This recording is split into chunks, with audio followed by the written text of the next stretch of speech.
In this video, we are going to talk about JavaScript break and continue statement. These are two useful keywords that can help you control the flow of your loops and execute different actions depending on certain conditions. And we will see how they work, what are the differences between them, and how to use them in some examples. So let's get started. Now first we are going to talk about break statement. The break statement is used to terminate a loop when a certain condition is met. It can be used in any type of loop such as for, while, do while or switch. When this break statement is executed, the loop stops and the code after the loop is executed. For example, let's say we have an array of numbers like this and we want to loop through it and print each number until we find a negative number. So for this, we can use a for loop and a break statement like this. Now to do this, we are going to use our for loop. For let I is equal to 0.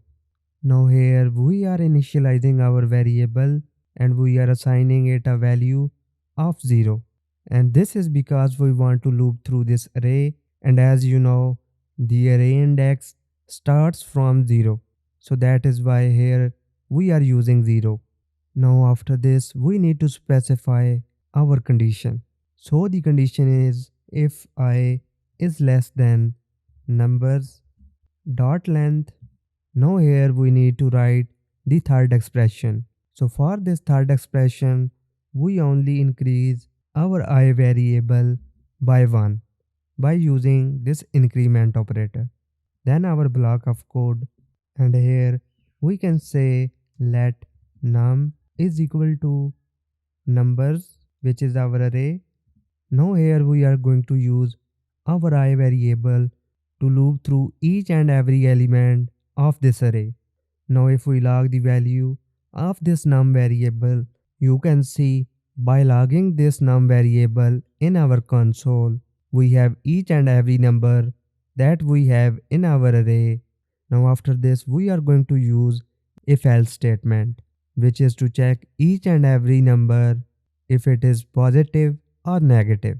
So in our if statement, we can say if num is less than 0, which means that the number is negative. So in this case, we are going to use our break keyword. Now for our else block, we can say console.log number. Now if I hit save, you can see our loop stops when it encounters the negative number, which is -3, and does not print the rest of the array. This is because here we are using our break statement, and this break statement can be useful when we want to exit a loop early and avoid unnecessary iterations. Now after this, we have our continue statement. The continue statement is used to skip the current iteration of a loop and continue with the next one. It can also be used in any type of loop such as for, while, do while or switch. When the continue statement is executed, the loop skips the rest of the code in the current iteration and moves to the next one. For example, let's say we want to loop through this array and print only the even numbers that we have in this array. So we can use our for loop and a continue statement like this. Now here to check our number if it is even or not, we can say here if num modulo 2 not equal to 0, then here instead of using break statement, we are going to use our continue statement. And if I hit save, you can see in our console we have our even numbers from this array, and our loop skips the odd number and prints only the even numbers. Now the continue statement can be useful when we want to skip some iteration of a loop and execute different actions depending on certain conditions. Now, to understand this even better, we are going to take a look on another example. Now, here we have a shopping cart array that contains the name and prices of some products that a customer want to buy, and we want to loop through this array and calculate the total price of the product. But we also want to apply a discount of 10% to the products that cost more than $50. We can use a for loop and a break and continue statement to achieve this. And here is how we can do this. Now this is the data that we want to loop through and calculate the total price. Now here we need a variable that will store the total price of the product as we loop through them. Now here I am going to create a variable, let total is equal to 0. Now this is the variable that will store the total price of the products as we loop through them. Now after this we need a variable to store the value of discount. So let discount is equal to 0.1. Now this is the value of our discount that we want to apply to the product that cost more than $50. Now after this we are going to write our for loop to loop through this array. So here again, because we are looping our array, we are going to use let I is equal to 0. If I is less than cart dot length, then do I plus plus. Now to store the value of each and every product of this array, we need another variable, let product is equal to cart at position I. Now just to show you, if I log this, here we have each and every product which is in the form of object in our console.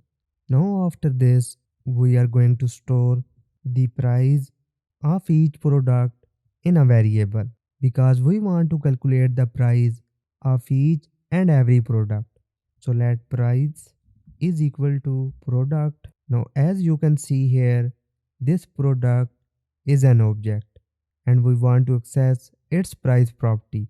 So we can write product dot price like this. Now just to check what this price is, I just want to log the value, and now you can see we have price of each and every product. Now we need a else statement to check if the price of the product is equal to 0, and this is the condition that we want to use to stop the loop early because it can indicate an error or a free item that we don't want to include in the total price. Now here we are going to write if price is equal to 0, then here we are going to use break statement, which is just to stop the loop if the price is 0. Now after this we also want to apply 10% discount on each product which is over $50. So here to check this, we can write if price is greater than 50, then price is equal to price minus price multiplied by discount like this. Now here we are applying discount for each product which has price greater than 50. Now the last thing that we need to do is to calculate the total. Now to calculate this total amount for each and every product, we can write total plus equal to price. Now if I hit save and if we log the value of this total variable, now here you can see the total price for our products that we have in our cart. Now if we want, we can also write here using our template literal like total price, then here in our placeholder we are using the value of this total variable. Now if we hit save, you can see the total price and the value of our total price is 1100 and 5. Now again, on this first line, we have an array which is stored in this cart variable. And in this array, we have 6 objects. And each object represents a product with a name and a price property.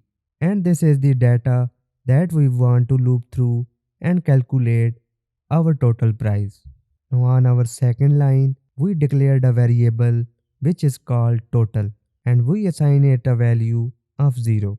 And this is the variable that is storing the value of total price of the product as we loop through them.